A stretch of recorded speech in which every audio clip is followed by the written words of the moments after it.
Gavin DeGraw, hello, mate. What's up, Shingy? How surreal and bizarre is this? The fucking weirdest day ever.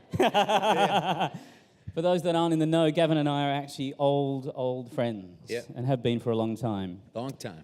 For those who just landed from Mars, this is Gavin DeGraw. He's the multi-platinum, Grammy-nominated singer-songwriter extraordinaire and also very, very good friend. Thank you. Welcome. Great to be here, man. So this is AOL Build. It's nice to see you in a professional setting because I've only seen you at the bar. That's right, man. Yeah. We'll keep those questions for later.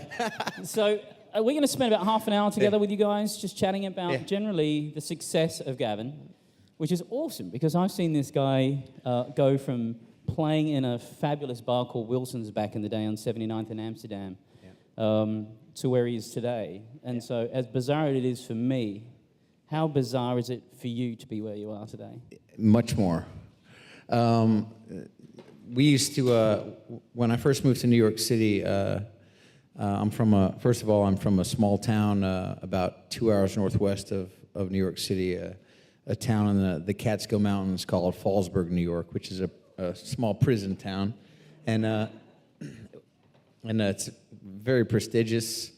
And, my father was a prison guard, and my uncle was a prison guard, and my other uncle was a prison psychologist. And, growing up, there were a lot of inmates' kids and officers' kids in my school growing up. So it was a very interesting dynamic. And then so coming into a place like New York City, in Manhattan, and in a place that nobody really could afford to live in, I found myself, eating a slice of pizza a day and this and that, and writing songs and hoping that somebody would think that I was decent, so I could get out of the poorhouse, as it were. And then I got some steady gigs, and one of the first main steady gigs I got was on the Upper West Side, which wasn't considered cool to have a gig on the Upper West Side as a musician. You're always supposed to play downtown. That was the image, But I walked into an R&B night on a Sunday. And I sang, and I got a call the next day, and then I booked a steady gig up there on Monday nights, and it turned into a thing. And David and I became friends around that time. That was probably 1999 or 2000, and just crazy things happened from then. And the reason I asked that question is yesterday you launched your greatest hits. Yes. So congratulations on the finest hour. Thank That's you very, amazing. very much. Isn't that awesome? Thank you. Yeah, Thank incredible. you very, very much.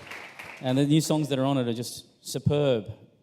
It seems that what you're doing is a lot more collaboration. You're changing your writing style from all being about Gavin to other people contributing to your music. What's the value in that, and what was the turning point where you decided you needed to do that? It's a good question. Thank you for the compliments. The earlier part of my career as a songwriter and as an artist was spent writing alone, only alone.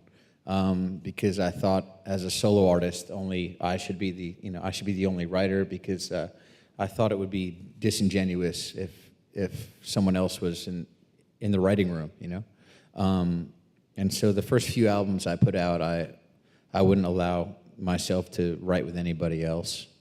And round about my third or fourth record, I was hitting a wall stylistically, and I wasn't finishing as many songs as I should be, So what would happen is, I'll start a song or 5 songs or 15 songs a day, but it's hard to finish songs. It's really easy to start them. You know what I mean?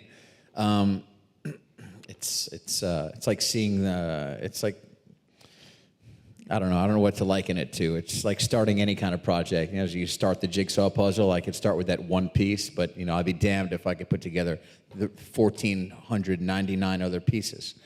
So that was happening with the songwriting, and so I decided to try writing with someone else. And about one of my first collaborations was with Ryan Tedder from One Republic, which you probably are very familiar with, as he's a great talent. It's a great band, and we wrote a hit. We got together for 2 days, or 3 days, and we wrote a big hit called "Not Over You," and that was really helpful at that time of my career, because every artist is afraid of being a one-hit wonder. So I've had a hit or two, but having a song like that come out and sort of helping to reinvent what you're doing musically and image-wise was very, very helpful at that time, and really paved the way for other things to follow. So we've seen a seismic change in your style as a songwriter. It's evolved, which I think is amazing. And we've also seen a tidal wave shift in the music industry. And you came onto the scene at the cusp of that. Yeah. How are you embracing the changes in the industry today, and what do you think of them and how you're reacting to them? Well, I think that the music scene itself, the art of music itself, is just like every other form of fashion or technology. It's adapt or die. If you can't adapt, then it's over. You can still maintain what you're doing and always go back to what you were originally doing. That's always an option. But it's also important to embrace what's happening around you. And then if the things that are happening around you are saying that you need to speed up the process of what you're doing, then you're going to have to.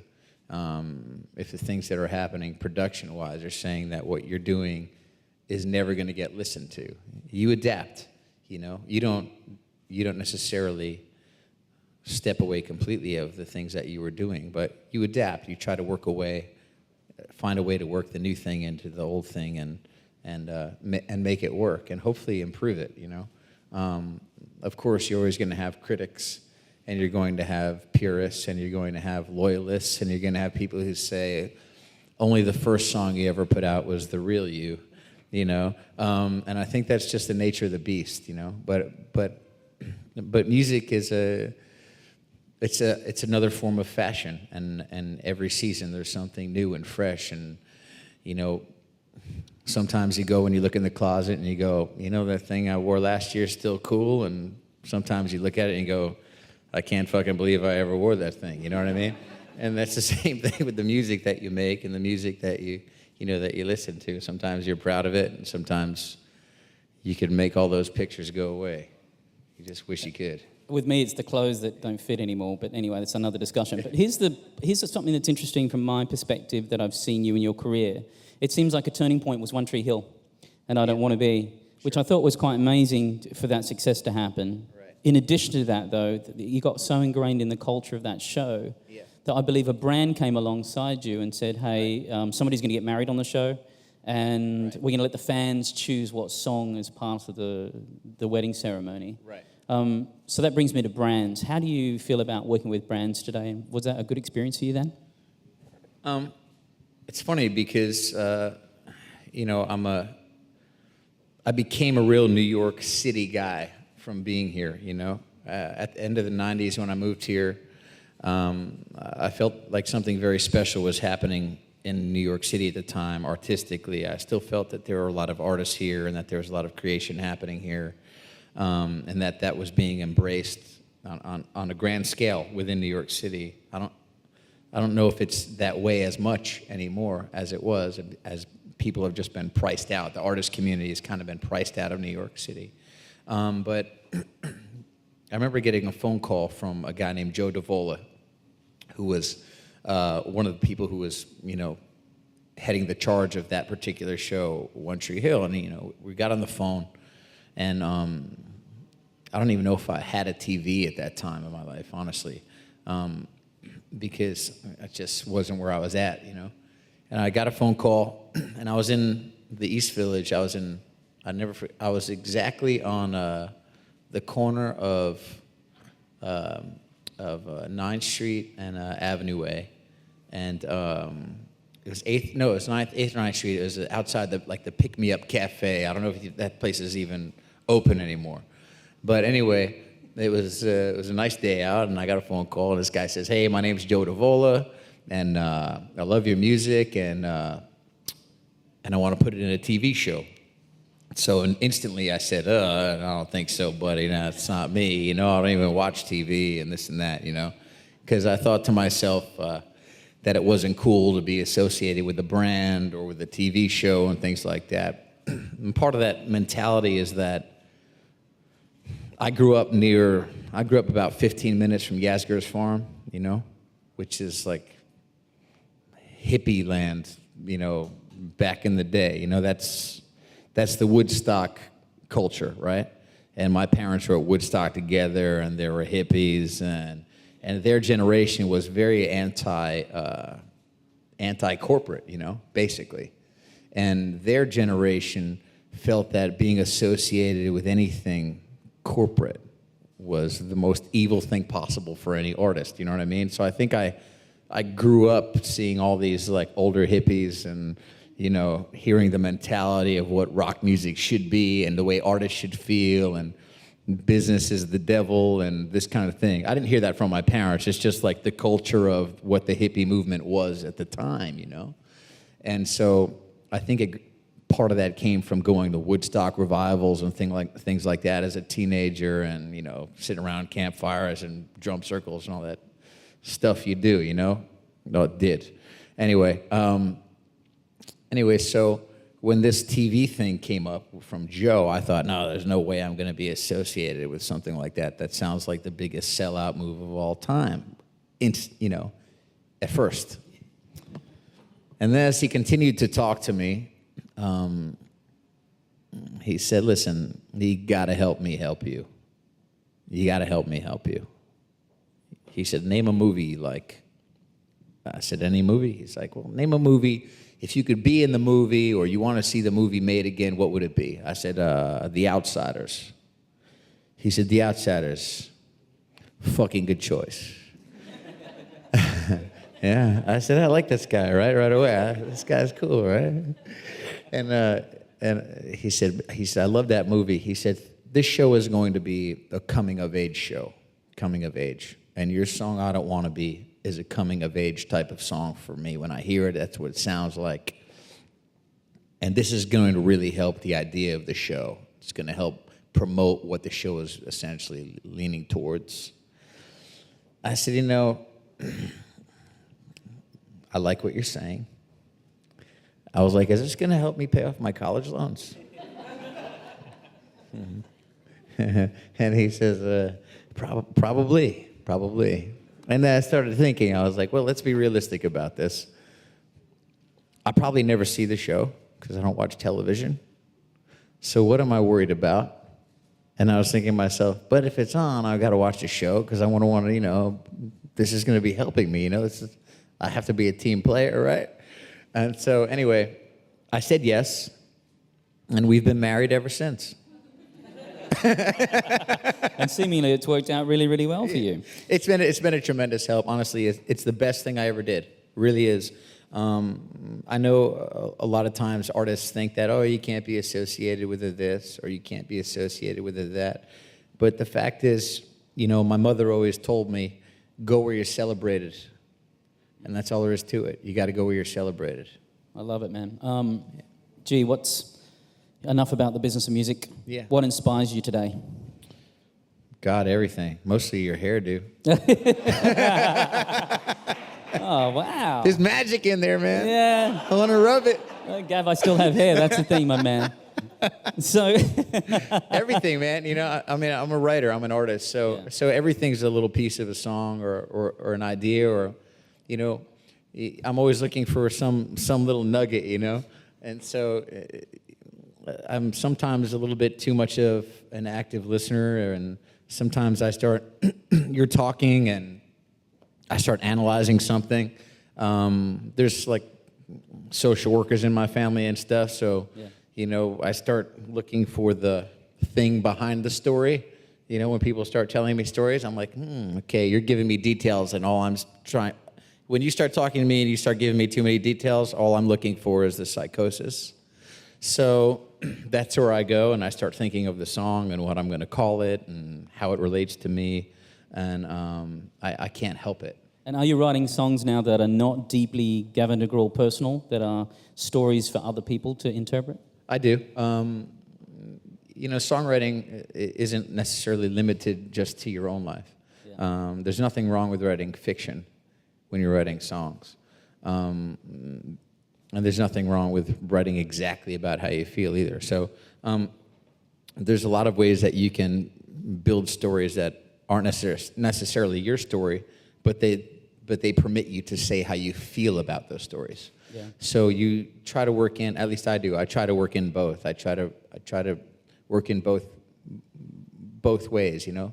The main thing, though, when you're songwriting and you're the artist, it's different than when you're just songwriting. Songwriting is one thing. Songwriting is an art, and it's special. Songwriting and being the artist that's a completely different thing, because as an artist, you're bound to the image of the song that helps assist to what your image is as an artist. Yeah. So, you know, you could sit and you can write 100 songs, but there may be only one or two of them that applies to what you think is correct for the way you're perceived as an artist. And so you may write a song that you think is the best song that you ever wrote, but it doesn't necessarily apply to you as an artist. And you may think, well, this is the wrong song for me to record because I'm going to be linked to the image of the song, and it's wrong for the career and this and that, and people will look at it the wrong way, or they won't like it, or they'll think it's too soft, or they'll think it's too hard, or whatever, you know.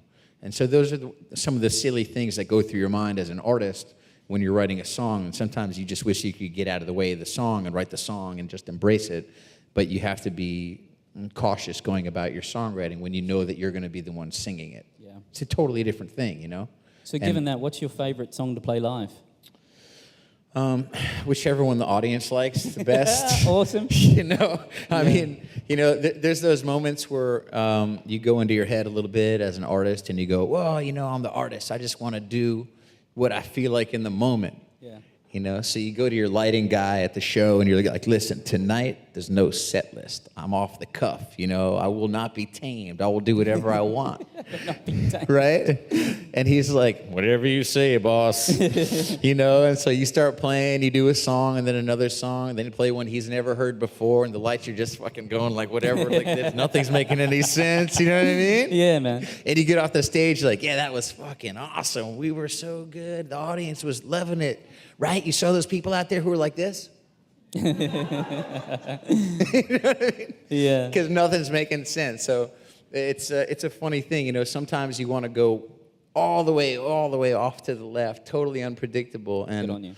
sometimes you have to kind of bring yourself back in because you can leave the audience in the dust, you know? Yeah, good stuff. You know? So it's important when you're performing. You have to keep in mind that the majority of the people there, they're only familiar with the few songs that they've heard on the radio or that they've heard associated with something that they already like. And then you work in your other stuff that, you know, that you wish people heard more of, Yeah, you know, that you don't get a chance to do, you know. Well, that said, It's a you fine know, line. speaking about your audience, I've been selfish in taking all your time, but I want to throw Not to at a all. couple of questions. Anybody have some questions for Gavin? Yeah. That hand could not go up faster, by the way. That was absolutely awesome. That was like an auction. Yeah, wasn't it? Hi, thanks for coming. Thank you. What kind of music was in your household when you were growing up, and how did that shape who you are as an artist? Well, my father was my first musical idol. You know, my dad was a guitar player and a singer, and it wasn't really a piano player, but he could kind of figure it out, you know. But his singing was just dynamite. And of course, I heard him talking about music all the time and people he was playing music with. Actually, today we were doing a morning show, and I bumped into his guitar player from when he was like 15. Oh, cool, man. Yeah, and he was doing sound or something at the Today Show, and it was just amazing. Anyway, so the majority of the music I grew up listening to was in the house. It wasn't necessarily us listening to music on the radio. A lot of it was played in the house. My mom played music. She played the guitar. She played the piano, and she sang. My brother plays music. My granddad played music, you know, and we would go to his brother's dairy farm and have family, you know, reunions, and people would all play, you know, play guitars and drums and have what people out in the country call hootenannies, right? And so there was a lot of that stuff going on, you know. But I listened to and heard a lot of different styles of music. I heard a lot of baby boomer rock, a lot of that 1960s stuff, and a lot of very old country, and a lot of very old R&B, like proper R&B. You know what I mean? And so there was very, very scattered all over the place stylistically. So I never really had one particular style I'd say, this is my favorite. I just loved it if it was good. And there was a lot of good out there. Good question. Yeah. The person 2 down. Hello. So first Hi. off, I love the song "Not Over You," Thank you, man. which you mentioned is a collaboration with Ryan Tedder. Yes. And so I was just wondering, what's the process of co-writing a song with someone like Ryan? Is it, conflicting views, or do you guys kind of just bounce off of each other and work together? Well, Ryan's an amazing songwriter. One of the best, really. And when you get in a room with Ryan, he's excitable. He's just like, hey man, I got this idea. I got this idea. And I'm like, okay, what's this idea? Here, check this out. Ding, ding, ding, ding, ding, ding, ding, ding, ding, ding, ding, ding, ding, ding, ding. What do you think? I was like, you already wrote the song, man. What do you need me here for, I'm out of here, bro. I'll give you my address and send me the money. So, yeah, I mean, he's just a completely different type of personality, His mind is always working, he's very much in it and never short of ideas. So when he sat down, he played it at the piano, I said, yeah, man, we're there, we need to be we'll be here for 15 minutes. So, by the end of 2 days of work, we had already tracked it and it was almost completely produced. So it was just, trippy, And the first day I got together with Ryan, we were in Nashville, Tennessee at a place called Blackbird Studios, which is owned by Martina McBride's husband, John McBride. It is an amazing studio in Nashville. And I had never been there before. And Ryan pulls out an acoustic guitar and he starts playing one note on the guitar. He goes like this. And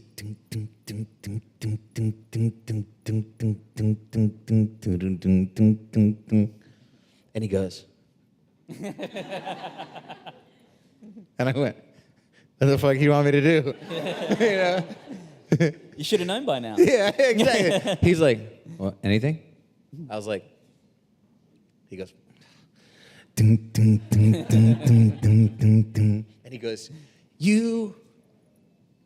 I said, that's it? You. And I went, you don't know how lucky you are. He goes, that's it. And then we went from there, and we wrote the soundtrack for the record, Sweeter. And so, and then we went, and that's Ryan, it's very like, come on, man.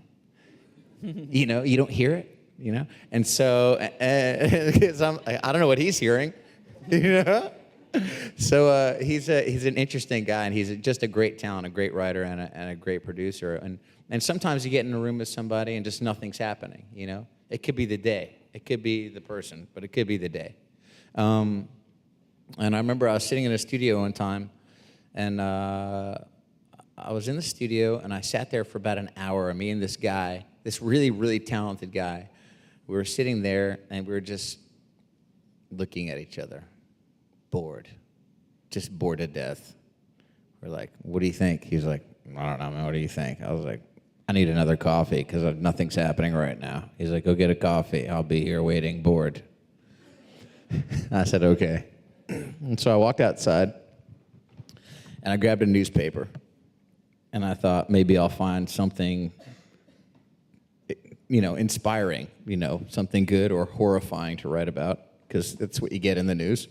So I'm sitting there, and my phone goes off, and it's a text message from my dad, who's he's a loving dad, but he's a very to-the-point dad. And he said something fatherly like, don't waste your fucking time today in the studio. Love, Dad. Subtle. Right? That's Wayne for you. Right? And my dad's a prison guard, right? So, he's like, don't fuck around, I said, okay. And so I read it, I'm like a grown man, but I'm still scared, right? Because, it's Dad, right? And so I was like, okay, that's okay. And all of a sudden I had a song idea, And I went in, and me and this guy Andrew had this melody, and it's not on the best of record, but I was like, with my eyes wide open and with words unspoken, something like this. I still understand. And I wrote this song called. You can keep singing, Gav. It's all It good. goes like, it goes, and I'm reading your mind, using every outline, you're drawing in my hand. And we wrote this really pretty song. And so, thank you very much. Thank you. It just needs auto-tune and reverb and a loop. And so, sometimes simple things like pressure just lends itself to songwriting. And so, and when I started writing that, I said to Andrew, I said, what do you think, man? Because I like the melody, but no one's ever going to hear this. He said, why won't they hear it? I said, because it doesn't sound like a hit. And it's the real shame about writing music sometimes, is that you start thinking about, is anyone going to hear it? Just because I think it's good, is it marketable enough to be heard? And so you start going through this conversation, and it puts a halt to the art. Yeah. And if I hadn't been in a collaborative situation that day, I might have just stopped instead of finishing a song that's one of my favorite songs to play. Because I would have just stopped myself and said, am I going to spend the next 8 hours on something that no one's ever going to like but me? And he said, listen, man, I don't care if it sounds like a hit. I just want to be part of making great music. And I said, man, thank you. Thank you for that. That freed me. That conversation freed me. Whereas if I had been in the room alone that day, feeling the pressure of being, of selling the music instead of just making the music, I might have stopped myself, And my job isn't to sell. My job is to create, And I think that's one of the problems about being a fan of music, is that we're looking for music that doesn't sound like it's being sold. Yeah. Ooh, lovely. We have an amazing program called Makers, where we celebrate women and their accomplishments. Yeah. But I'm going to start something today called Breakers. And that is, I'm going to ask you some short questions. Yes. And they kind of pick one or the other. Is that cool with you? Yeah. iPad or notepad?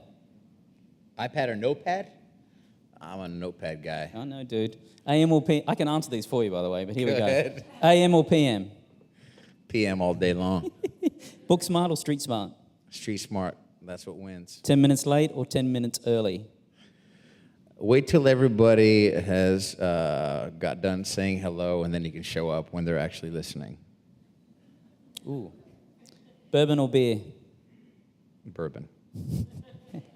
Sam Cooke or Sam Smith? I'm an old soul. Ladies and gentlemen, my dear friend Gavin DeGraw, thank you very much for hanging out with us today. Thank you very much. David, you're the best. Thank you guys very much. Thank you.